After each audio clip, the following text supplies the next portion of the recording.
Assalomu alaykum tinglovchilar. Meni ismim Safar Sardor. Bugun xudo xolasa Alan Deepning bir varaqli marketing reja kitobini birgalikda o'rganib, men sizga tanishtirib chiqaman. Ko'pchilik o'ylaydiki, o'zining shaxsiy biznes, ya'ni nolavoy biznes boshlayotganda ko'pchilik o'ylaydiki, bu qiyin marketing, qiyin misollar bilan, faktlar bilan keltirilgan deb o'ylaydi. Yo'q, Alan Deep bu yerda sodda va aniq qilib ko'rsatgan, ya'ni bir varaqli marketing reja kitobida ko'rsatib bergan. Bunga misollar men sizga ko'rsatib beraman. Birinchidan boshlasak, nima uchun biznesni 90% muvaffaqiyatsizlikka uchraydi? Ya'ni mutaxassis tuzog'i.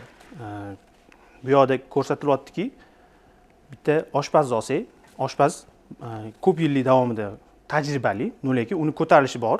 Agar buni ko'tarilishini olsak, boshqa sohaga o'tgan bo'lsa ham oshpazlikdan boshqa sohaga o'tgan, lekin bu sohani eplolmaydi. Shunisi bor. Ikkinchisi kislorod yetishmasligi. Biznes uchun bu pul, biznesingizda yetarlicha pul sarflamasangiz, ya'ni marketingga pul sarflamasangiz, bu kislorod tugadi degani. Uchinchisi esa rejasiz ish. Ya'ni bu bitta ishda boshladingizmi, rejali, to есть A tochkadan B tochkaga qanday mahsulot olib borasiz, kimni tanishtirasiz, mahsulotlarni ko'rsatasiz. Mana shu muvaffaqiyatning siri 64 ga 4. Bu Paretoning prinsipi ko'rsatib berildi.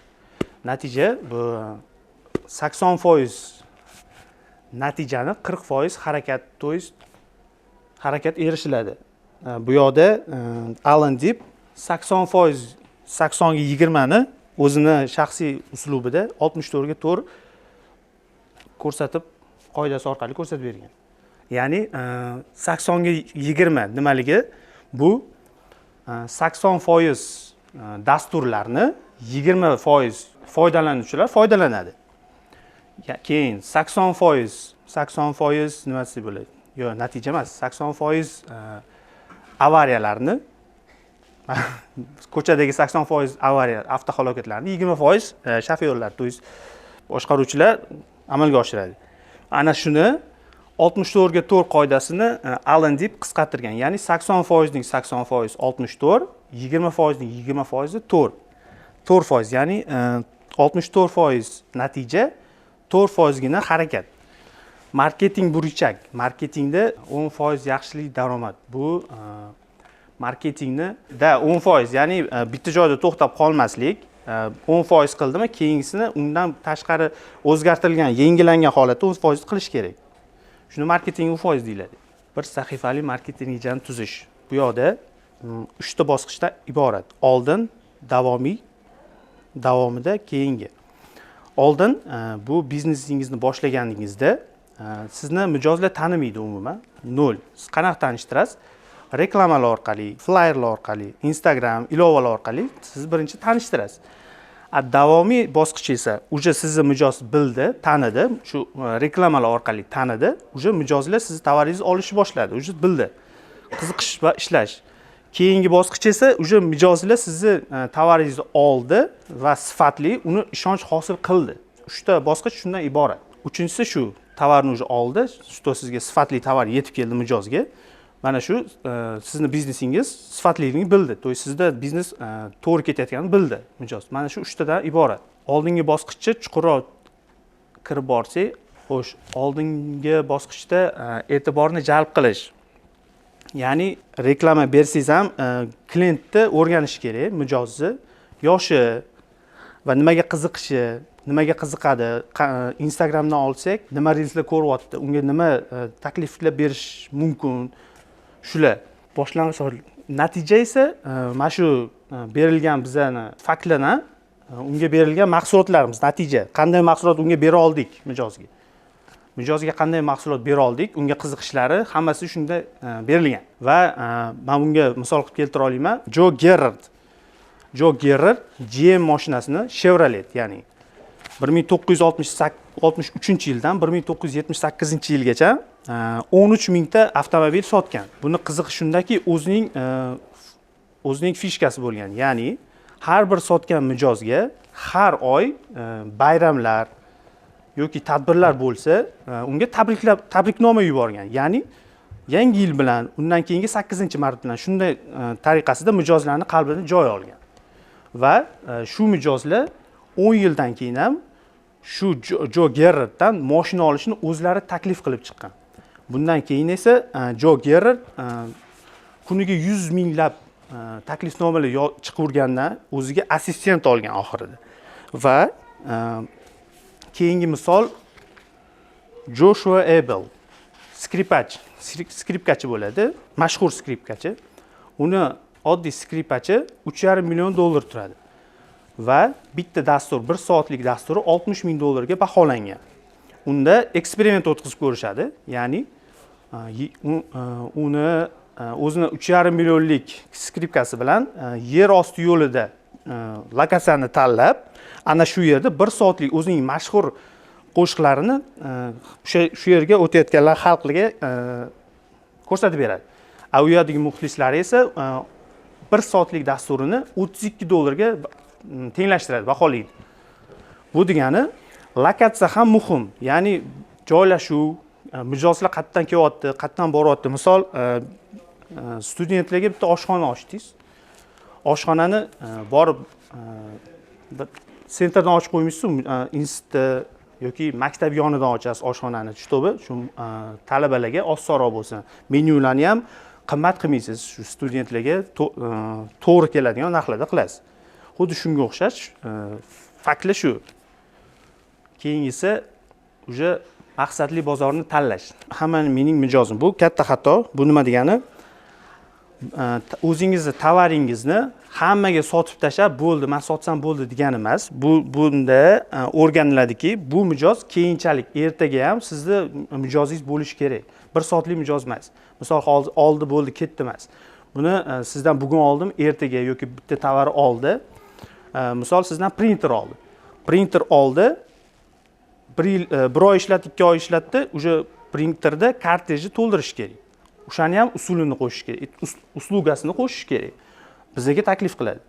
O'sha bizga taklif qilib, o'sha bizdan biladiki, biz sifatli tovar beramiz va uslugamiz bor. 1-2 yildan keyin o'sha yangi o'sha printer olmoqchi bo'lsa, bizga taklif qiladi. Xuddi shunaqa o'sha mijozlar shunga kiradi. Nishalar bu to'g'ri ixtisoslashib narxni kamroq muhit qiladi. Har doim. Bo'ldi. Bu yerda ham ko'rsatilgan misol nishalar bu tor. Misol hamma o'ylaydiki, katta bozorlarni qamrab olish kerak. Yo'q. Tochkalarni to'g'ri bilish kerak. Nisha, misol kerakli joyda kerakli narsa sotib olish, ya'ni maktab yonlariga kitob ruchka sotadigan narsalar, daftarlar, shunaqa referat chiqaradigan, kserokopiya shunaqa ochish. Sport misol sportivniy katta komplekslarning yonida sportga aloqador buyumlarni sotish. Mana shu PVIP indeks. Bu segmenti 10 ballik shkala. Shaxsiy qoniqish. Mijoz nimaga qiziqadi? Nimadan shu tovarni olib qoniqadi? Shuni o'rganib chiqish. Bozor uchun qiymati. Keyin esa shu bozordan nima biza qancha tovar bunga yetkiza oldik va qancha o'zimizning tovarimiz unga sota oldik. Foydalilik. O'sha tovarimiz mijozimizga to'g'ri keldimi? Foydalana oldi, bildimi? Biz unga foyda bera oldikmi? Mana shu PVIP indeksi hisoblanadi. Reklama xabarini tuzish. Bu noyob savdo taklifi. Mijoz aynan nimaga sizdan olish kerak? Mana shuni mijozga sindira olish kerak. Ya'ni mijozga boshida reklama qilasiz. Что uni birinchi o'rinda o'rganib chiqiladi. Boyaga aytganimdek, necha yoshdan, nimaga qiziqishi, unga foydalimi, foydali emasmi? Nima sohada unga hobbisi nima, o'shalarni o'rganib chiqish. Ikkinchisi zerikali bo'lmang. Ya'ni bizdan tovar olyapti, olgandan keyin faqat tovarni o'zini emas, balki unga yoniga kupon, chegirma, muddatli chegirmalar qo'shib berish, zerikali bo'lib qolmaslik uchun. Yoki misol bizdan tovar oldi, 1 oydan keyin bizga kommentariy yozdi yoki yaxshi kommentariyalarni unga yuborish yoki bizga o'zimizni do'skamizga qo'yib, uning ismini yoki email pochtasini o'tkirlik qilib qo'yish. Keyin esa 3 oylar, 6 oylarda unga emailiga bizda yangi tovarlar keldi, mana shundan foydalansangiz bo'ladi yoki yangi tovarlar keldi, shundan olsangiz bo'ladi. 1 yildan keyin esa shu tovarni shu mijozimizga qo'shimcha sovg'alar, ya'ni kichik bo'lsa ham magnitli nima desa bo'ladi? Kichik qo'shimcha bonuslar, takliflar beriladi. Hissiyot va mantiq, odamlarning hissiyotiga qarab tovar oladi. Ya'ni qo'rquv misol yaqinda bo'lib o'tdi. Bizni ob-havomiz yomonlashdi. Ya'ni toza havodan mahrum bo'lib qoldik ozgina vaqtda. Bunda bizda mikroklimat tozalashlar ancha muammo tortilib qoldi. Klimat kontroli nima deydi? Очистительlar, havo tozalagichlar hamma shunga yopishdi. Odamlar qo'rquv holatida, voy mana havo toza havo olishim kerak menga, mana shunaqa ko'chaga mashina olaman deb qo'rquv holatida olish. Sevgi ya'ni misol bitta odamni sevadi. Hammaga taalluqli. Bitta odamni sevadi, sevgani uchun mana shu narsa yoqadi misol. U olmoqchi, sevgisini izhor qilmoqchi, o'shaning uchun oladi. Sevgi holatidagi tovarni olish va hokazolar. Har xil shunaqalar bor. Reklama kanallari, ROI asosiy ko'rsatkich. Ya'ni bir tovaringizni reklama sarf qildingiz targetiga. Targetiga sarf qildingiz, targetdan kelgan sof foyda. To есть daromad. Daromad kelishi bu ROI. Xavfli birinchi son. Hech qachon misol biznesimni Instagram orqali yuritaman, lekin shu Instagram orqali yuritganimda faqatgina Instagram bilan cheklanib qolishim kerak emas. Bitta faqat shu Instagram bilan cheklanib qolishim kerak emas. Facebook, Google yoki o'zimni shaxsiy sahifam bo'lishi kerak. To есть programma. Chunki bittasi bilan cheklanib qolishim kerak emas. Bu xavfli birinchi son turiga kiradi. Uchinchisi to'g'ridan-to'g'ri javob. To'g'ridan-to'g'ri, ya'ni bitta biznesingizni, mahsulotingizni reklama qilyapsiz. Mijozni xohishi va o'ziga shu nima kerakli sota olaman, shu mijoz nimaga qiziqishi, to'g'ridan-to'g'ri shu mijozga ko'ngildan joy olish kerak. Ya'ni shu reklamamiz o'shani yoritib berishimiz kerak. Nima sotishimizni, nima taklif qilishimizni. Mana shular 3 taga bo'linadi. Davomida bosqichi boyagina boshlang'ich davomida shu aytganimdek qiziqishdan ishonchga. Xo'sh, insonni qiziqishini o'rgan bo'ldik. Ya'ni shu nimaga qiziqadi, boyagani tema, o'sha nimaga qiziqadi, o'sha hammasini bo'ldik. O'sha ishonchiga kirib bo'ldik. Bizdan tovar oldi, bizdan mamnun, bizdagi chiroyli o'tlik yozdi, o'tlikni qoldirdi. Biz o'shandan keyingi natija klient bilan bitim tuzib bo'ldi. Ya'ni oramizda hech qanaqa devor yo'q. Ishonch mijoz bizga to'g'ridan-to'g'ri ishonch bildira oldi, bizga ishondi o'sha. Mana shu davomiy klient deyiladi. Bizda ertaga misol bitta tovar oldim, ertaga yana ishonchli ikkinchi tovarni ham oladi, uchinchi tovarni ham ola oladi. Mana shu davomida bosqichida kiradi. Shu ham kiradi, yangi tovar misol. To'g'ri, поставщикlar ham xato tovar olib kelishi mumkin. Endi har xil holat yuz beradi, to'g'ri. Bu 4-chi kontaktlarni olish, ya'ni 3ga bo'linadi: ovchi va fermer. Ovchi maqsadi o'zini ovmidi? Yo'q, ovlaydi. Anaqasi, o'ljasi. Ovchining maqsadi o'ljasini olib ketish maqsadi. Fermerchi biznesda fermer bo'lish kerak. Nimagaki bitta mijozga tovarni sotdingizmi, bo'ldi. Undan keyingisi emas. Yo'q, mijozni xabar olib turish. Misol bitta tovarni oldimi, undan keyin emailga chiroyli tabriknomalar, ya'ni masalan bizdan tovar oldi, keyin esa emailga yuborish. Biz sizdan mamnunmiz. Bizdan sotib olgan tovaringiz uchun bizni o'zimizni maqtov yorliq daftarchamizga yozib qo'ydik. Birinchi o'rindasiz degan yozuvlar bilan yoki boyaga aytganimdek, chiroyli kuponlar bilan uni taqdirlab turish, mijozni ko'nglidan joy olish. Mana shu fermerlik. To есть fermerlar xuddi shunaqa nimadir urug' ekadi, ekkandan keyin hosil qiladi, mehr-muruvvat berib ko'paytiradi. Xuddi shunaqa narsa fermer bo'lish kerak biznesda. Ovchi bo'lib borib olib ketish kerak emas. Shunaqa. Etik pora. Boyagi narsa, etik pora bu mijoz kontakt nomerlarini olindi, emaili bor, tovar olib bo'lgan, bo'ldi, xuddi shunaqa qilib ketdi emas. Kichkina bo'lsa ham sovg'achalar berish, ulashish yoki unga yoqadigan misol Instagramni olaylik, unga yoqadigan videolarda chiqqan ma'lumotlar, misol audio kitoblar, audio ashulalar, foydali ma'lumotlar unga yo'llab turish. Bu etik pora. Keyin uchinchisi esa faqat 3% hozir sotib olishga tayyor. Buni nimaga o'xshataman?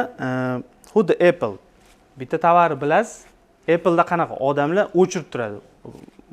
Apple o'zi unga taklif qilmaydi, odamlar o'zi boradi, очередga turadi. Yangi 17 chiqsa ham 16, 17 chiqqanda o'zingizlar ko'rgansizlar, guvoh bo'lgansizlar. Что odamlar очередь turib Apple'ni oladi. Chunki Apple уже ishonchga kirib bo'lgan. Ishonchga kirib, уже odamlar o'zi istak xohishi bilan boradi.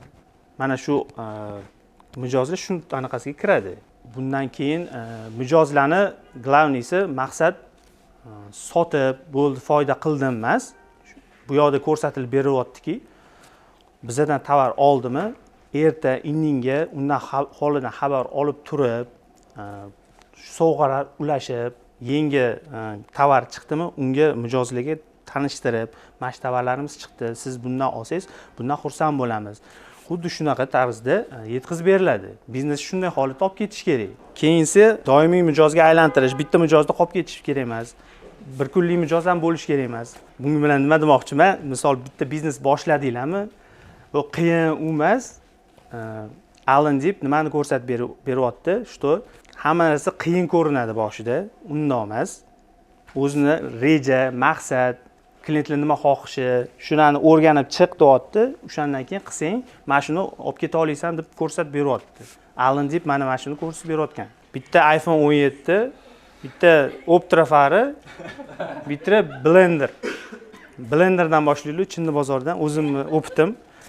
Blender nima sotilmayapti? Ayol kishilarga bog'liq.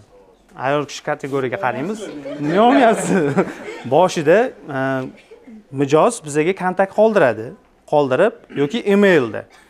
Uni o'rganiladi. U nima olgan yoki boshida qiziqiladi.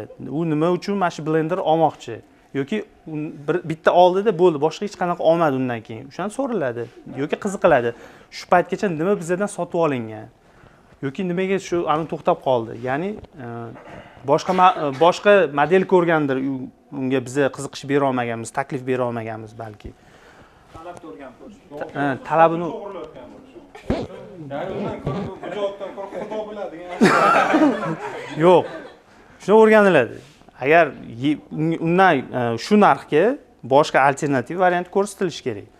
Shu narxda bundan sposobi ko'p, funksiyasi ko'p. Chiroyli muomala qilib, o'rganilib, nimaga qiziqishni so'rash kerak.